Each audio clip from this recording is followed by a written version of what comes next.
खातिर दिल से क्षमा चाहता नहीं आप सबसे। और यहाँ हम कोनो कार्यक्रम करे नहीं की आइल, अपन भाई के घरे आइल बानी और अपन बहन के हम दुआ देवे आइल बानी, अपन भाई के दुआ देवे आइल बानी। और आप सबसे बता दी कि आधा घंटा पहले ही हम आ जाते बाकी विक्की जी हमरा का लोकेशन गलती बता देला, लेकिन खैर कोनो ना, हमनी कैसा प्रेम बा प्यार बा कि हमार बलिया में कार्यक्रम रहा, लेकिन ओइजा से बोल के कितना स्पीड में गाड़ी लेके आयल बने भामा हमनी के जाना करेगा।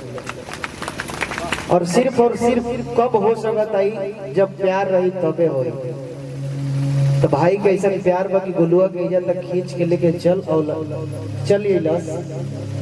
अब विशेष हम कुछ ना कहबे, वो दुगो गीत सुनाई आप सबसे, आप सबके एक बाद और भी कलाकार हुए हैं, सब लोग सुनाई है चाहे सुनैले हुए हैं। अब टाइम भी हो चुकल बा बंद करेंगे ना, आपके अब टाइम भी हो चुकल बा बाबा ना,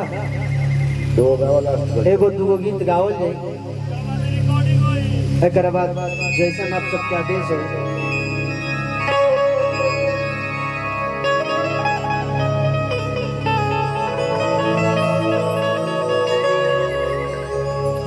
इस समाज में जितना बड़ गार्जियन बैठल वालो सब लोग के प्रणाम करतनी,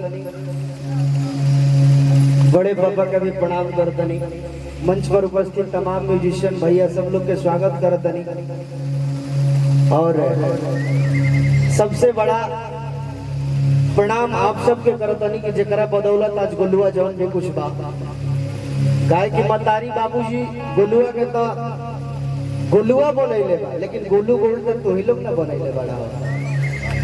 ऐसा आई लव यू टू तारा लोग के ऐसा ही अपन प्यार और आशीर्वाद गुलुआ के देते रहो। छोटा सा एगो शेर हम कहिला माई के बारे में, करवा दे वो लोकगीत सुनाई, एगो पूरी दूर भी सुना दे, वो करवा बंद कर दे।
एगो शेर के हम कहिला तारा लोग के आदेश होई तबे हम कह दे।